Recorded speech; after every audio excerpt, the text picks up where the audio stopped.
Man, we just down here behind the scenes at the Blue Lounge, Harold's Chicken, the family friends space, just really watching them build their staff morale, build the intensity of what's going to come for the weekend, and also too just the whole aspect of camaraderie and how important that is when you open a new business. Seeing these faces on the wall, it ain't even about celebrity, it's about people that made an impact. You know what I'm saying? Everybody got their own story about what touches their life and what impacts them. So I hope as we move forward, this space becomes something that impacts people's lives for the better. Be supportive, whatever y'all do. Don't hate. If you are what you say you are, a superstar, then have no fear. 88.5 on the FM. What's good? You know what time it is. You in the space. I'm used to being in the booth. This is the Talk of the Town with DJ Powder podcast edition after hours. And I'm here with two outstanding members in our community. I got Mr. J to my right. And I got Skip Diego. I cannot call you that. to my left. And these two young men are doing some amazing things this coming weekend because we have finally the grand opening of Harold's Chicken Sports Bar number 70 in downtown Moline.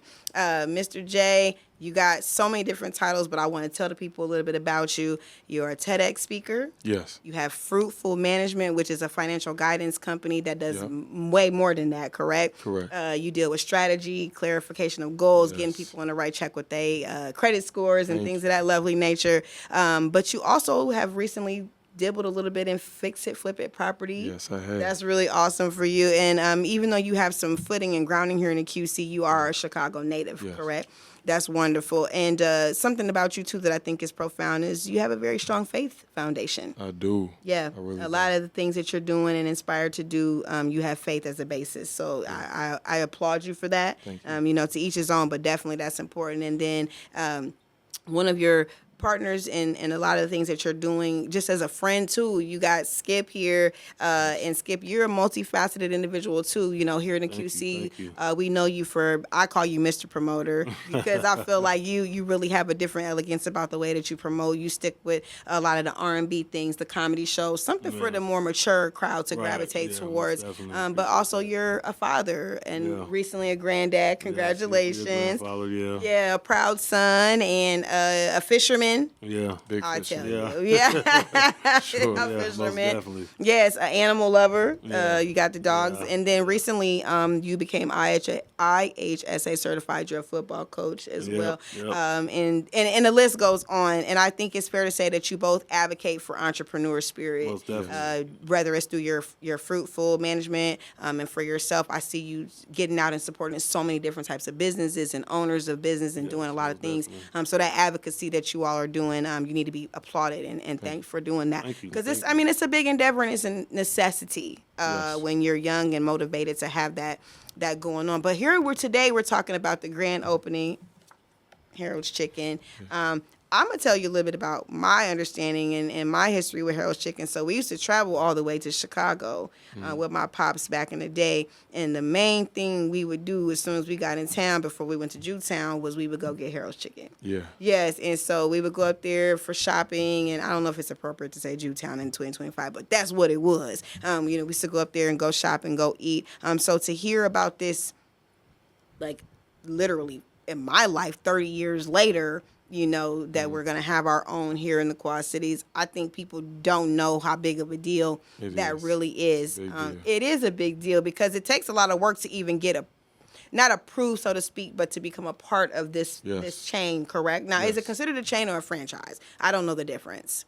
I mean, they do more licensing. Okay. Franchise is a little bit different paperwork, but to each his own. Right. It definitely was a process. Yeah. I wanted one when I was 18 and I was denied. Okay. I didn't have what they needed at the time, but I ended up working on the requirements for 4-5 years. Right. And now that I'm 23. You got her Make it done. happen. Yeah, Yeah. that's wonderful. And I think that speaks to the way that you have carried yourself throughout other aspects of your career. Exactly. Very goal-driven, very goal-oriented. And then that comes across in your social media activities as well. How did you and Stan ultimately connect on collaborating to do Harold's Chicken? Yeah. So it's actually kind of funny. I always seen him do his thing when it came to promoting. I always had a good face to me, and what he did. Very clean, very upscale, like you said, and has an elegance to his promotion. And it's a lot of great promoters here. I think everybody's great. I think he just kind of matched my spirit. Yes. And kind of matched my aura. I was at the barbershop, Q's, no, O's. O's He's at O's barbershop. Okay. O's He's at barbershop. O's barbershop. And I just been meaning to get with him. I've been meaning to get with him. You know what I'm saying? And, you know, I seen him. He was getting his haircut. I said, man, I just want to talk to you when you get done. And we probably had like a 3-hour conversation. 3-hour conversation. That's how it be, though. Yeah.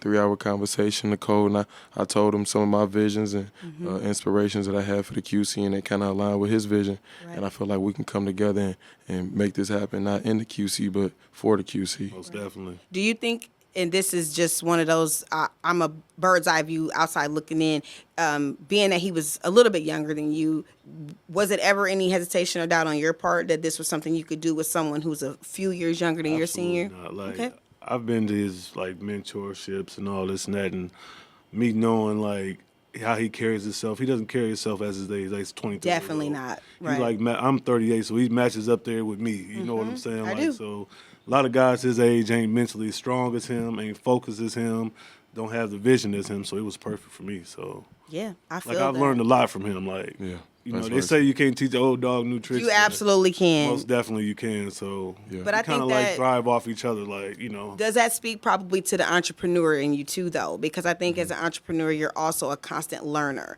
You're never satisfied. Most You definitely, always yeah. want to know more and do more. So age and entrepreneurship don't even match. Right, yeah, You know, definitely. that's something that's in you, not on you. So Exactly. you're gonna go for it, and you're gonna be aggressive and have that tenacity about yourself if it's just a part of who you Right. are. Now I have to segue because my natural inclination was to bring up your mom, who I met for the first time yesterday. Did you? But Shout out yeah, Mama Blanton. Shout out man, Mama Blanton. listen. Mama G. Listen, if there ever was a person who got instant OG status in my life, it was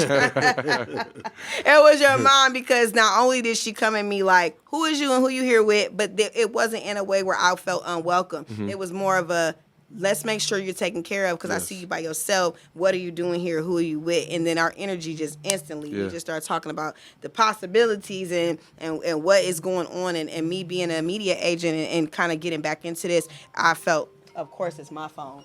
I felt very grateful that she was able to see who I was without getting to know me that much. She could tell. 100%. But when you raise a gifted child, Yeah. you kind of recognize the gifts in other people, Yeah, I she think. got a good eye for that. Absolutely. And so I feel like the reason I brought that up was to say, you know, your upbringing and your family structure and dynamic, how much did a part of that play in the type of person that you are right now? I think it played a huge part. My mother never made me feel uncomfortable for my decisions. Right. Not that she let anything slide, but when I made a decision not to want to go to college, they didn't shame me for it. They embraced it.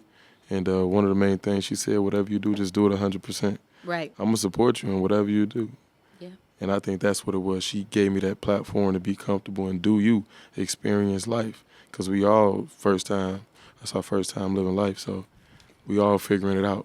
I applied that to parenting, Yeah. marriage, all Yeah. that, because no one has the blueprint to how you become successful, but we all have to strive towards excellence. Now, Stan, you have a slightly different background, but you have found your footing as a mentor. In my mind, that's one of the first things I think about you is you turn some of your personal challenges into triumph. Most definitely. Yeah. Give me some insight as to how that comes about. Where does your thinking switch? Where does that come from? I've always, when it comes to youth, I've always been one for the kids, you know, one for the community and all that. So with my kids, I started coaching them. So, and I just got adapted to it and I liked it and it just started working for me. So once they decided they don't want to do it no more, I just still stuck with it. Right. So I just, like I said, I just love the kids, man. You know, I want to see them do things other than make the mistakes I made in the past, you know, and what poverty has to offer them. And Oh yeah. you know, so I want to see them go on a straight path, and if anything that I can do to help them succeed in that path, I'm all for it. Right. So, I mean, you made some pretty dynamic changes, like just deciding to not really indulge in alcohol, and you were very public about that Yeah, decision. most definitely. It's But been finna be 7 months, no alcohol. yeah, and I think for you, I feel like you never made it about what other people should or shouldn't do. You've Right. made it very much about your own personal Right. choices. I know that you received an award. I'm looking at my notes from the Greater Praise Temple, the Judah Community Excellence Award. Do you feel like some of the things that God has afforded you are aligning because of some of the personal sacrifices that you made and things you gave up? Yes, most definitely. And I got a shout out to the Pastor Eccles and Miss Pamela Seals. They're part of our team we have for what we do in the community. So, and Ev Thompson. So, it's just like we all just clicked and we all had ideas and what we want to do for the community and this and that. And it just works out for us. So. Right. Did you receive that same recognition? all you did. did. You all Yeah, did. we Yeah, I did. thought that We was a did. really Yeah, nice we did. photograph that I seen. I think it might have been on Miss Seals' Facebook Yep, page. she posted it. And I didn't even know that existed. I thought that was pretty awesome. How did you feel when you found out you were going to receive that recognition? I mean, honestly, it felt good, because even though we do the things out of the kindness and genuineness of our heart, it feels good to be recognized and know that those Absolutely. efforts Definitely, yeah. don't go unseen. Yeah. So hearing Everybody that from needs an somebody attaboy else- or an attagirl sometimes, or just sure. an acknowledgement of what you're doing and what your contribution means to your community. Because something that you said in one of the videos, you talked about how there's not always compensation. You're not always making the money. Sometimes what you do goes unseen almost. And so when you do have people emerge from spaces and tell you the impact that you've made or the contribution and how meaningful that was, that gives you that second win, so to speak, to continue and move forward. Yes. How did you navigate all the kind of the silence, it might be a good word, when it was time for the grand opening and you couldn't go forward? You kind of had some different obstacles. How did you stay in a good headspace during all that? I'm a truth teller. I wasn't in a good headspace. For real. And I think it's okay for you not to be okay. Yeah.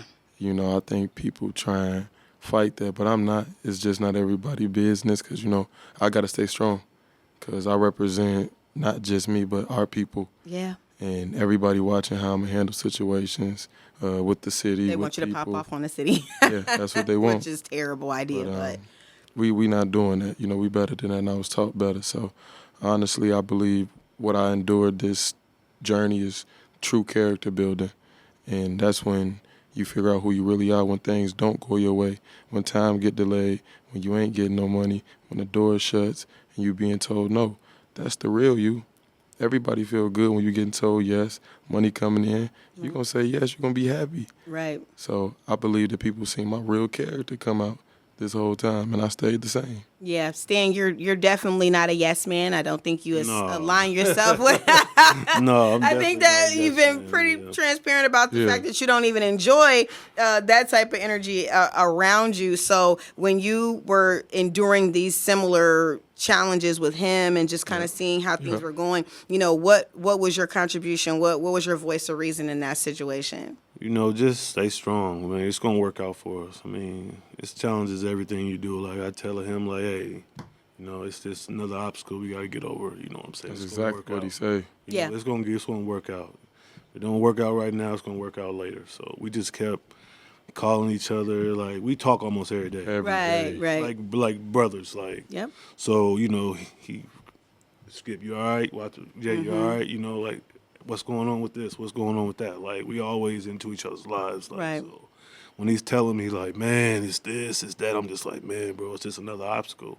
God gonna make it work out for us. We just gotta stay strong and block out all negativity and just keep our foot on the gas. So Correct.